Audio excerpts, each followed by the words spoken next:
दुनिया की सबसे ज्यादा लंबा जीवन जीने वाली आबादी ओकिनावा जापान में रहती है। और वहाँ के लोगों की एक सबसे खास बात यह है कि उनकी भाषा में रिटायरमेंट जैसा कोई शब्द ही नहीं है। हाँ, ये सच में बहुत आश्चर्यजनक लगता है सुनने में। सही में, मतलब सोचिए, जिंदगी भर काम करना और फिर भी बिल्कुल स्ट्रेस फ्री रहना, लंबा जीना और हर सुबह एक नई ऊर्जा के साथ उठना। ऐसा क्यों होता है? आखिर उनके पास ऐसी कौन सी समझ है जो बाकी दुनिया के पास नहीं है? आज इस गहरे विश्लेषण में हम यही समझने की कोशिश करने वाले हैं। बिल्कुल। हमारे पास आज जो विषय है वो दो जापानी विचारधाराओं इकिगाई और काइजेन का एक बेहद दिलचस्प मुकाबला और मिलन है। हमारा मिशन सिर्फ ये जानना नहीं है कि ये कॉन्सेप्ट्स क्या हैं, बल्कि इनकी बारीकियों में उतर के ये समझना है कि कैसे ये दोनों मिलकर किसी भी इंसान के जीवन को उत्पादक यानी प्रोडक्टिव और एक गहरे अर्थ से भर सकते हैं, और वो भी बिना किसी थकान या बर्नआउट के। सही कहा। और ये विषय आज के इस भागदौड़ भरे दौर में और भी ज्यादा प्रासंगिक हो जाता है। हम एक ऐसी दुनिया में जी रहे हैं जहां हर कोई किसी न किसी चीज के पीछे भाग रहा है। अंधी दौड़, बिल्कुल। एग्जैक्टली। बिना ये सोचे कि दिशा सही है या नहीं, बिना किसी नक्शे या मैप के सफर पर निकल जाना थकान तो जरूर देगा, पर मंजिल नहीं। ये जो दो कॉन्सेप्ट्स हैं, इकिगाई और काइजन, ये असल में उस नक्शे और सफर के तरीके को समझाते हैं। ठीक है, चलिए इसको थोड़ा विस्तार से समझते हैं। सबसे पहले उस मंजिल या दिशा पर बात करते हैं जिसे हम इकिगाई कहते हैं। हाँ, इकिगाई उस दिशा का नाम है और काइजेन उस दिशा में चलने की तकनीक। जब ये दोनों जुड़ते हैं तो काम एक बोझ की जगह एक नेचुरल और आनंदमयी प्रक्रिया बन जाता है। मैं यहाँ एक उदाहरण देना चाहूंगी। जो लोग इस विषय में थोड़ी भी दिलचस्पी रखते हैं, उन्होंने वो मशहूर 4 सर्कल्स वाला वेन डायग्राम जरूर देखा होगा। ओह हाँ, वो 4 सर्कल्स वाला। राइट। एक गाड़ी के 4 पहियों की तरह। पहला पहिया है पैशन, यानी जो पसंद है। दूसरा है स्किल, जिसमें महारत है। तीसरा है वैल्यू, जिसकी दुनिया को जरूरत है। और चौथा है इनकम, जिसके लिए पैसे मिल सकते हैं। कहा जाता है कि जहां ये चारों मिलते हैं वही इकिगाई है। यहाँ जो सबसे दिलचस्प बात है वो ये है कि क्यों ये चारों तत्व एक साथ होना जरूरी हैं।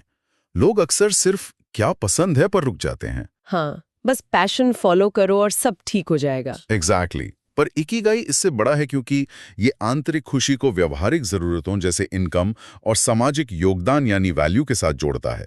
अगर सिर्फ पैशन और स्किल्स हैं लेकिन उससे इनकम या वैल्यू नहीं मिल रही तो गाड़ी आगे नहीं बढ़ेगी। एक भी पहिया कम हुआ तो सफर अधूरा रह जाएगा। सही कहा। लेकिन यहाँ एक प्रैक्टिकल उलझन है। ये सब सुनने में बहुत आदर्श लगता है, पर एक आम इंसान की जिंदगी इस डायग्राम जितनी सिंपल नहीं होती। मान लीजिए कोई दिन के 12 घंटे काम कर रहा है, सिर्फ अपना रेंट भरने और परिवार को पालने के लिए। बिल्कुल। उस इंसान से अगर कहा जाए कि अपना परफेक्ट इंटरसेक्शन ढूंढो, तो उसके लिए ये एक मजाक जैसा हो सकता है। मैं सोच रही थी, एक थके हुए इंसान के लिए इस फिलॉसफी का क्या मतलब है? ये एक बहुत ही जरूरी और सटीक सवाल है। इकिगाई को लेकर सबसे बड़ी गलतफहमी यही है कि लोग इसे एक आखिरी मंजिल या कोई छिपी हुई खजाने की पेटी मान लेते हैं। जैसे एक बार ढूंढ लिया और गेम ओवर। हाँ, जैसे बस एक बार ढूंढना है और फिर सब ठीक हो जाएगा। लेकिन असल में इकिगाई एक स्टैटिक या रुकी हुई चीज नहीं है। ये डायनामिक है, ये वक्त के साथ बदलता है। अगर कोई व्यक्ति 12 घंटे काम कर रहा है अपने परिवार को पालने के लिए, तो उस वक्त उसका इकिगाई वही है, अपने अपनों की देखभाल करना और उन्हें सुरक्षा देना। अच्छा, तो वहाँ पैशन और इनकम का परफेक्ट बैलेंस होना जरूरी नहीं है? बिल्कुल नहीं। उस पल में उसकी जो वैल्यू है वो सबसे ज्यादा उसके परिवार के लिए है। एक और बात, लोग अक्सर सोचते हैं कि इकिगाई सिर्फ उनका प्रोफेशन या करियर ही हो सकता है, जबकि जापानी संस्कृति में सुबह उठकर अपने पौधों को पानी देना या किसी दोस्त के साथ अच्छी चर्चा करना भी माइक्रो इकिगाई का हिस्सा है। ओह वाओ, यानी छोटे छोटे काम भी। हाँ, ये छोटे छोटे अर्थपूर्ण पल ही मिलकर एक मैक्रो इकिगाई यानी बड़े जीवन के उद्देश्य का निर्माण करते हैं। तो इसका मतलब इकिगाई कोई एक बड़ा झटका या आहा मोमेंट नहीं है, बल्कि अलग अलग फेजेस की एक रियलिटी है। लेकिन क्या होता है जब ये अलाइनमेंट बिगड़ जाती है? मतलब हालात बदल जाने पर? हाँ, जैसे किसी ने अपना इकिगाई ढूंढ लिया, उसे पेंटिंग पसंद थी, उसमें महारत थी और लोग खरीद भी रहे थे, पर अचानक लेट्स से एआई आ गया और उसकी पेंटिंग की व्यवहारिक वैल्यू मार्केट में कम हो गई। अब वो इनकम वाला सर्कल टूट गया। तो क्या उसका इकिगाई खत्म हो गया? मुझे लगता है यहीं पर एक आम इंसान भटक जाता है। जब बाहरी हालात बदलते हैं, जैसे टेक्नोलॉजी का आना या मार्केट का बदलना, तो इकिगाई खत्म नहीं होता, बल्कि उसे रिकैलिब्रेट यानी फिर से एडजस्ट करने की जरूरत होती है। रिकैलिब्रेट करना। एग्जैक्टली। अगर पेंटर की आमदनी रुक गई, तो उसका नया इकिगाई ये ढूंढना हो सकता है कि वो अपने आर्टिस्टिक स्किल्स को नए दौर की टेक्नोलॉजी के साथ कैसे जुड़े। इकिगाई असल में लगातार चलने वाला एक आंतरिक संवाद है, एक इंटरनल डायलॉग। सही बात है, खुद से सवाल करना। हाँ, ये खुद से पूछने की प्रक्रिया है कि आज इन मौजूदा हालात में मैं अपनी क्षमताओं का सबसे बेहतर और अर्थपूर्ण इस्तेमाल कैसे कर सकता हूँ। ये कोई रिजिड फॉर्मूला नहीं है, बल्कि हालात के मुताबिक खुद को ढालने की एक मानसिकता है। ये बात सच में रुख बदलने वाली है कि इकिगाई लगातार खुद को ढालने और रिकैलिब्रेट करने का नाम है। लेकिन चलिए थोड़ी देर के लिए मान लेते हैं कि हमें अपनी दिशा मिल गई, हमें पता है हमें क्या करना है। ठीक है। पर अचानक से जब हम उस लक्ष्य को देखते हैं, चाहे वो एक किताब लिखना हो, नया बिजनेस शुरू करना हो या अपनी हेल्थ ठीक करनी हो, वो मंजिल एक विशाल पहाड़ जैसी लगती है। एक घबराहट होती है अंदर से। और उसके बाद लगभग हर किसी के साथ एक ही चीज होती है, पैरालिसिस। हाँ, कुछ ना कर पाने वाली स्थिति। वही, इंसान कुछ नहीं करता और सब कुछ कल पर टाल देता है। यहाँ पर बात बहुत ही ज्यादा रोचक हो जाती है। इस स्थिति में क्या किया जाए? आज के तेज रफ्तार दौर में हर किसी को रातों रात सफलता चाहिए। तो क्या सिर्फ छोटे कदम लेना काफी होगा? अगर हम इसको एक बड़े नजरिए से जोड़कर देखें, तो इसी जगह पर काइजन का कॉन्सेप्ट पिक्चर में आता है। काइजन यानी लगातार छोटे छोटे सुधार करना। लेकिन इससे पहले कि हम ये समझे कि काइजन क्या है, हमें ये समझना होगा कि इंसान टाल-मटोल यानी प्रोक्रेस्टिनेशन आखिर क्यों करता है। हाँ, लोग तो यही सोचते हैं कि वो आलसी हैं। वही तो, लोग अक्सर सोचते हैं कि उनमें डिसिप्लिन की कमी है, लेकिन मॉडर्न न्यूरोसाइंस कुछ और ही कहती है। जब कोई किसी बड़े लक्ष्य के बारे में सोचता है, तो उसके दिमाग का एक हिस्सा, जिसे एम्टिग्ला कहते हैं, जो फेयर सेंटर या डेंजर अलार्म होता है, वो एक्टिव हो जाता है।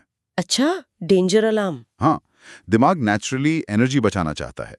एक लंबा प्रोजेक्ट या बड़ा बदलाव दिमाग को एक खतरे या थ्रेट की तरह लगता है, क्योंकि उसमें बहुत सारी फिजिकल या मेंटल एनर्जी खर्च होने वाली है। तो एमिडिगला फाइट और फ्लाइट रिस्पॉन्स ट्रिगर करता है और दिमाग हमें उस काम से दूर भागने पर मजबूर कर देता है। यही प्रोक्रेस्टिनेशन की असली वजह है। वेट, ये बहुत दिलचस्प है। तो आपका कहना है कि प्रोक्रेस्टिनेशन आलस नहीं है, बल्कि दिमाग का एक बचाव का तरीका है बड़े कामों के डर से। बिल्कुल सही पकड़ा आपने। और काइजन इस फियर सेंटर यानी एमिडिगला को बाईपास करने का एक तरीका है। एक तरह का stealth mode. Exactly, stealth mode. एक ऐसी तकनीक जो दिमाग को बिना डराए काम करवा लेती है। अगर दिमाग से कहा जाए कि मुझे हर दिन 1 घंटा एक्सरसाइज करनी है, तो अमिगडाला फौरन अलार्म बजा देगा। लेकिन अगर कहा जाए कि मैं बस जिम के कपड़े पहनूंगा और सिर्फ एक पुशअप करूंगा, तो दिमाग को इसमें कोई खतरा नहीं दिखता। वो सोचेगा अरे एक पुशअप में क्या ही एनर्जी जाएगी। हाँ, वो अलार्म नहीं बजाता। काम को इतने छोटे हिस्सों में बांट देना चाहिए कि उसे ना करना लगभग नामुमकिन या हास्यास्पद लगने लगे, रिडिकुलस लगने लगे। और जब अलार्म बजना बंद हो जाता है, तब रेजिस्टेंस खत्म होती है और इंसान एक्शन ले पाता है। समझ गई। लेकिन प्रैक्टिकली देखा जाए तो यहाँ एक और समस्या आती है। आजकल हर किसी को इंस्टेंट सक्सेस चाहिए। दुनिया ऐसी है जहाँ 10 मिनट में ग्रोसरी घर आ जाती है, रातों रात वायरल होने की होड़ लगी है सब में। वो तो है हसल कल्चर। हाँ, इस हसल कल्चर वाले दौर में जब कोई आदमी सोचेगा कि मैं रोज सिर्फ एक पुशअप करूंगा या रोज सिर्फ एक पैराग्राफ लिखूंगा, तो उसे खुद पर शर्म आएगी कि वो कितना धीमा है। उसका दिमाग कहेगा कि ऐसे तो मंजिल तक पहुंचने में सालों लग जाएंगे। तो क्या सच में ये स्लो और थकाने वाला प्रोसेस आज की इम्पेशेंट दुनिया में काम आएगा? मुझे तो लगता है लोग इससे जल्दी फ्रस्ट्रेट हो जाएंगे। ये इम्पेशेंस और जल्दी नतीजे पाने की चाह ही तो आजकल सबसे ज्यादा बर्नआउट और असफलता की वजह है। कैसे? देखिए, लोग शुरू में मोटिवेशन की वजह से 1 हफ्ता बहुत मेहनत करते हैं, दिन में 4-4 घंटे लगाते हैं, और फिर क्या होता है, अगले 3 महीने तक उस काम की तरफ देखते भी नहीं है। असल में स्पीड एक इल्यूजन है, एक भ्रम है। अगर वो लगातार नहीं है, कंसिस्टेंट नहीं है। ओ, कंसिस्टेंसी ज्यादा जरूरी है। बिल्कुल। काइजन का मकसद धीमा बनाना नहीं है, बल्कि आदत की नींव को इतना मजबूत करना है कि दिमाग के लिए उस काम को करना एक नेचुरल प्रक्रिया बन जाए, जैसे सुबह उठकर ब्रश करना। जिसके लिए हमें सोचना नहीं पड़ता। एग्जैक्टली। जब रोज एक पैराग्राफ लिखा जाता है तो सिर्फ शब्द नहीं लिखे जा रहे होते, बल्कि एक राइटर बनने की आइडेंटिटी को दिमाग में वायर किया जा रहा होता है। धीरे धीरे मोमेंटम बनता है और बिना किसी दबाव के वो एक पैराग्राफ अपने आप एक पेज में बदल जाता है। शुरुआती धीमापन असल में लॉन्ग टर्म कंसिस्टेंसी की कीमत है। ठीक है, मैं ये पॉइंट समझ गई। अब मान लीजिए किसी ने ये मान लिया और उसने अपने काम को छोटे छोटे हिस्सों में बांटकर शुरू भी कर दिया, लेकिन जैसे ही वो काम करने बैठता है, फोन पर एक नोटिफिकेशन आता है या कोई ईमेल आ जाता है या फिर दिमाग खुद ही दूसरे कामों के बारे में सोचने लगता है। छोटे कदम उठाने के लिए भी तो अटेंशन चाहिए ना, जो आज के वक्त में सबसे महंगी चीज हो गई है। उसके बिना तो काइजन भी बेअसर हो जाएगा। सही दिशा में सोचा। बिना फोकस के कोई भी टेक्निक काम नहीं कर सकती। आजकल हमें लगता है कि हम मल्टीटास्किंग कर रहे हैं, पर कॉग्निटिव साइंस के मुताबिक इंसानी दिमाग एक ही वक्त पर दो कॉम्प्लेक्स टास्क्स पर ध्यान केंद्रित नहीं कर सकता। सच में? पर हम तो दिन भर वही करते हैं। हम एक्चुअली मल्टीटास्किंग नहीं करते। दिमाग बस एक टास्क से दूसरे टास्क के बीच तेजी से स्विच करता है, जिसे कॉन्टेक्स्ट स्विचिंग कहते हैं। अच्छा, कॉन्टेक्स्ट स्विचिंग। हाँ, और हर बार जब हम स्विच करते हैं, दिमाग की थोड़ी एनर्जी और ग्लूकोज खर्च होती है। अगर हम अपना इकिगाई वाला काम कर रहे हैं और बीच में एक सोशल मीडिया पोस्ट देख लिया, तो जब हम वापस अपने काम पर आते हैं, तब हमारा ध्यान पूरी तरह वापस आने में 20 से 25 मिनट लग जाते हैं। इस बचे हुए ध्यान को अटेंशन रेसिड्यू कहा जाता है। बाप रे, 20-25 मिनट बस एक बार फोन चेक करने की वजह से। बिल्कुल, और इस वजह से हमारा दिमाग थक जाता है और काम की क्वालिटी बुरी तरह गिर जाती है। इसे समझाने के लिए मैं अक्सर एक मैग्नीफाइंग ग्लास का उदाहरण देती हूँ। धूप या सनलाइट चारों तरफ बिखरी हुई होती है ना? वो हमें गर्म जरूर करती है, पर चीजों को जला नहीं सकती। लेकिन जैसे ही हम एक मैग्नीफाइंग ग्लास लेते हैं और उस बिखरी हुई धूप को किसी एक बिंदु या पॉइंट पर केंद्रित करते हैं, तो वो इतनी ताकतवर हो जाती है कि आग पैदा कर दे। बहुत बढ़िया उदाहरण है ना? हमारी मानसिक ऊर्जा बिल्कुल उस धूप की तरह है। जब हम फोकस करते हैं तो हम असल में अपनी ऊर्जा को एक जगह जमा कर रहे होते हैं। बिना फोकस के हम कितने भी छोटे कदम उठा लें, उनमें वो असर नहीं आएगा, क्योंकि ऊर्जा तो बिखरी हुई है। लेकिन यहाँ एक और बात आती है जो मुझे परेशान करती है। हमने इकिगाई समझ लिया, काइजन के छोटे कदम ले लिए, फोकस भी जमा कर लिया, पर क्या हो अगर हम फिर भी फेल हो जाए? फेलियर्स तो सफर का हिस्सा हैं। वही ना, गलतियां तो होंगी ही, और इंसानी फितरत है कि एक गलती या एक फेलियर पूरी मोटिवेशन को खत्म करने के लिए काफी होती है। इस मेंटल ब्लॉक से कैसे निपटना चाहिए? इससे एक बहुत महत्वपूर्ण सवाल खड़ा होता है। यहीं पर ग्रोथ माइंडसेट यानी विकास की मानसिकता का कॉन्सेप्ट आता है, जो असल में काइजन की आत्मा है। लोग अक्सर गलतियों को अपनी आइडेंटिटी, अपनी शख्सियत से जोड़ लेते हैं। उन्हें लगता है मेरा प्रोजेक्ट फेल हो गया, मतलब मैं एक फेलियर हूं। हाँ, उनका ईगो इससे बुरी तरह आहत होता है। एग्जैक्टली। लेकिन ग्रोथ माइंडसेट सिखाता है कि गलतियां किसी व्यक्ति का मूल्यांकन यानी इवैल्यूएशन नहीं है, वो सिर्फ और सिर्फ डेटा हैं। इसको एक मशीन लर्निंग एल्गोरिथम की तरह देखिए। मशीन लर्निंग की तरह? वो कैसे? देखिए, जब एक कंप्यूटर प्रोग्राम कोई प्रेडिक्शन गलत करता है, तो वो रोता नहीं है या सोचता नहीं है कि वो एक बुरा प्रोग्राम है। सही बात है, वो उसमें इमोशंस नहीं लाता। वही तो, वो उस गलती को डेटा के रूप में लेता है, अपने वेट्स को अपडेट करता है और अगली बार एक बेहतर प्रेडिक्शन करता है। इंसानों को भी यही करना चाहिए। जब कोई असफलता मिलती है तो वो एक फीडबैक लूप का हिस्सा है। वो बताता है कि कौन सा तरीका काम नहीं करता, ताकि आप अपनी काइजन स्ट्रैटेजी को रिकैलिब्रेट कर सकें। जब इंसान फेलियर्स और गलतियों से अपनी ईगो और इमोशंस को हटाकर उसे सिर्फ जानकारी की तरह देखने लगता है, तब उसकी विकास की यात्रा कभी नहीं रुकती। पापटें गायब हो जाती हैं। लेकिन चलते चलते यहाँ मेरे दिमाग में एक बहुत ही गहरा सवाल आ रहा है, तो इन सब का आखिर क्या मतलब है? आपका इशारा किस तरफ है? मेरा मतलब है, हम इकिगाई ढूंढ रहे हैं, हम काइजन अप्लाई कर रहे हैं, अपने डर को बाईपास करने के लिए हम फोकस बढ़ा रहे हैं और अपने फेलियर्स से डेटा कलेक्ट करके ऑप्टिमाइज कर रहे हैं। पर क्या हम खुद को बस एक बेहतर और तेज मशीन बनाने में तो नहीं लगे हुए? ये वही हसल कल्चर वाली दौड़ की बात आ गई। हाँ, क्या प्रोडक्टिविटी का ये रिलेंटलेस नशा हमें एक ऐसी एंडलेस लूप में नहीं फंसा देगा, जहां हम आगे तो बढ़ रहे हैं पर जिंदगी का असली मजा और ठहराव कहीं खो गया है? ये सवाल आज के वक्त का सबसे बड़ा फिलोसॉफिकल संकट है। हसल कल्चर ने प्रोडक्टिविटी को एक ऐसी दौड़ बना दी है जहां रुकने का मतलब हारना माना जाता है। लेकिन यहाँ सोर्स मटेरियल एकदम क्लियर है।